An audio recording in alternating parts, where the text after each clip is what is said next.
ಜಾತಿ ಗಣತಿಗೆ ಆಕ್ಷೇಪ ವ್ಯಕ್ತಪಡಿಸ್ತಾ ಇರೋರು ಹೇಳ್ತಾ ಇರೋದು ಎಸಿ ರೂಮ್ನಲ್ಲಿ ಕುಳಿತುಕೊಂಡು ಈ ಡೇಟಾವನ್ನು ರೆಡಿ ಮಾಡಿದ್ದಾರೆ ಅಂತ ಹೇಳಿ. ಹೌದಾ ಅಂತ ಹೇಳಿ ಪಬ್ಲಿಕ್ ಟಿವಿ ಬೆಂಗಳೂರಿನ ಹಲವು ಕಡೆಗಳಲ್ಲಿ ರಿಯಾಲಿಟಿ ಚೆಕ್ ಅನ್ನು ನಡೆಸಿದೆ. ಈಗಾಗಲೇ ಯಾವ್ಯಾವ ಏರಿಯಾದಲ್ಲಿ ಜನ ಏನೇನು ಹೇಳ್ತಾ ಇದ್ರು ಅನ್ನೋದನ್ನ ನೀವು ನೋಡ್ತಾ ಇದ್ರಿ. ಅದರ ಜೊತೆಗೇನೆ ಮತ್ತಷ್ಟು ಏರಿಯಾಗಳಿಗೂ ಕೂಡ ಪಬ್ಲಿಕ್ ಟಿವಿ ಹೋಗಿರುವಂಥದ್ದು. ಜಾತಿ ಗಣತಿ ವಿರುದ್ಧ ಬೆಂಗಳೂರಿನ ಜನರು ಆಕ್ರೋಶವನ್ನು ಹೊರಹಾಕ್ತಾ ಇದ್ದಾರೆ. ಪ್ರಮುಖವಾಗಿ ವಿಜಯನಗರ ಚಂದ್ರ ಲೇಔಟ್ನ ಜನ ಕೆಂಡಾಮಂಡಲರಾಗ್ಬಿಟ್ಟಿದ್ದಾರೆ. ಮನೆ ಮನೆಗೆ ಹೋಗಿ ಜಾತಿ ಗಣತಿಯನ್ನೇ ಮಾಡಿಲ್ವಂತೆ, ಹಾಗಾದ್ರೆ ಈ ಡೇಟಾವನ್ನ ಹೇಗೆ ರೆಡಿ ಮಾಡಿದ್ರು ಅಂತ ಪ್ರಶ್ನೆ ಮಾಡ್ತಿದ್ದಾರೆ. ಪಬ್ಲಿಕ್ ಟಿವಿಯ ಎದುರು ಜಾತಿ ಗಣತಿಯ ಸತ್ಯವನ್ನ ಬಿಚ್ಚಿಟ್ಟಿದ್ದಾರೆ ಜನ. ಹಾಗಾದ್ರೆ ವಿಜಯನಗರ ಮತ್ತು ಚಂದ್ರ ಲೇಔಟ್ನಲ್ಲಿ ಜಾತಿ ಗಣತಿಯ ವಿಚಾರಕ್ಕೆ ಸಂಬಂಧಪಟ್ಟಂತೆ ಜನ ಏನು ಹೇಳ್ತಾ ಇದ್ದಾರೆ, ಬನ್ನಿ ನೋಡ್ಕೊಂಡು ಬರೋಣ. ಜಾತಿ ಯಾವುದು ಸರ್? ಜಾತಿ ಎಲ್ಲಿದೆ? ಮನುಷ್ಯ ಎರಡೇ ಜಾತಿಯಲ್ಲಿರೋದು, ಒಂದು ಗಂಡು ಅಥವಾ ಹೆಣ್ಣು ಅಲ್ವಾ? ಸೊ ಯಾಕೆ ಇದು ರಾಜಕೀಯದಲ್ಲಿ ಈ ಒಂದು ಅಧಿಕಾರಿಗಳು ಈ ರೀತಿ ಕಿತ್ತಾಡ್ತಾ ಇದ್ದಾರೆ ಅನ್ನೋದು ನನಗೆ ಗೊತ್ತಾಗ್ತಾ ಇಲ್ಲ. ಸೊ ಇಷ್ಟು ಮುಂದುವರೆದಿದೆ, ಸೊ ಸಮಾಜದಲ್ಲಿ ಇಷ್ಟು ಮುಂದುವರೆದಿದೆ, ಅರಿವು ಬಂದಿದೆ. ಅರಿವಿರೋ ಕಾಲದಲ್ಲಿ ಈ ಜಾತಿ ವಿಚಾರದಲ್ಲಿ ಕಿತ್ತಾಡಬೇಕಾ?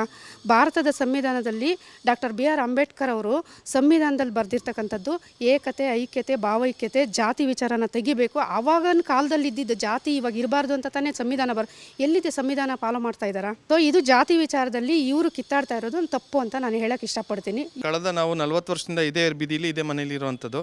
ಇವತ್ತು ನಮ್ಮ ಮನೆಗೆ ಯಾವುದೇ ಸರ್ಕಾರಿ ರೆಪ್ರೆಸೆಂಟೇಟಿವ್ಸ್ ಯಾರು ಬಂದ್ಬಿಟ್ಟು ನಮಗೆ ಜಾತಿ ಗಣತಿ ಮಾಡಿ ನೀವು ಯಾವ ಜಾತಿ ಏನು ಅಂತ ಕೇಳಿಲ್ಲ.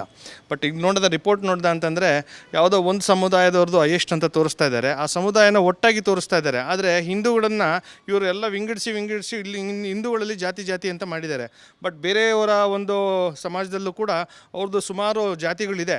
ಅವ್ರನ್ನೆಲ್ಲ ಒಗ್ಗಟ್ಟು ಮಾಡಿಬಿಟ್ಟು ಹಿಂದೂಗಳನ್ನು ಮಾತ್ರ ಸಪ್ರೇಟ್ ಮಾಡಿದರೆ ಈ ರೀತಿಯಾಗಿ ಯಾಕೆ ಮಾಡ್ತಾ ಇದ್ದಾರೆ ಅನ್ನೋದು ಗೊತ್ತಿಲ್ಲ. ಹಿಂದೂಗಳು ಭಾರತದಲ್ಲಿ ಮುಂಚೆಯಿಂದಲೂ ಈಗ 85% ಇದ್ದಾರೆ. ಬೇರೆ ಅನ್ಯ ಧರ್ಮದವರು 15% 14% ಇದ್ದಾರೆ. ಈ ರೀತಿಯಾಗಿ ನೀವು ಜಾತಿ ಗಣತಿಯನ್ನು ಮಾಡಬೇಕು ಅಂತ ನನ್ನ ಅಭಿಪ್ರಾಯ ಹೇಳ್ತಾ ಇದ್ದೀನಿ. ಸರ್, ಇದು ಜಾತಿ ಗಣತಿ ಇದುವರೆಗೂ ನಮ್ಮ ಮನೆಯಲ್ಲಿ ಬಂದು ಸರ್ಕಾರದಿಂದ ಯಾರು ಬಂದು ಕೇಳೂ ಇಲ್ಲ. ಜಾತಿ ಗಣತಿ ಮಾಡ್ತೀವಿ ಅಂತ ವಿಚಾರ ಇದು ಬಂದೂ ಇಲ್ಲ ಇಲ್ಲಿ.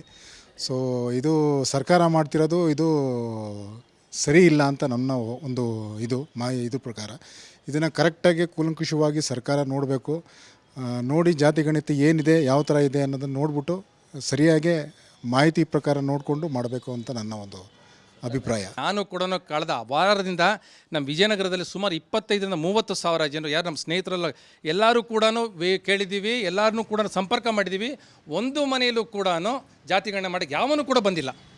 ಯಾವ ಬೇಸಿಸ್ ಮೇಲೆ ಮಾಡ್ತಾ ಇದ್ದೀರಾ ಅಂದರೆ ನೀವು ಯಾವುದೋ ಒಂದು ಸಮುದಾಯನ ಓಲೈಕೆ ಮಾಡೋಕ್ಕೋಸ್ಕರ ಮಾಡ್ತಾ ಇದ್ದೀರಾ ಹೊರತು ಇದು ಯಾವುದೇ ಕಾರಣಕ್ಕೂ ನಾವು ಹಿಂದೂಗಳು ಒಪ್ಪೋದಿಲ್ಲ. ಮುಂಬರುವ ದಿನಗಳಲ್ಲಿ ಹಿಂದೂಗಳ ಆಕ್ರೋಶ ಮುಗಿಲಿಡುತ್ತೆ ಅಂತ ಇವತ್ತು ಒಂದು ನಾನು ಹೇಳಲಿಕ್ಕೆ ಬಯಸ್ತೀನಿ ಸ್ನೇಹಿತರೆ. ಸರ್ಕಾರದಲ್ಲಿ ನಡೀತಾ ಇರೋ ಜಾತಿ ಗಣತಿ ಬಗ್ಗೆ ಮಾತಾಡ್ತಾ ಇದ್ದಾರೆ ಜೋರಾಗಿ.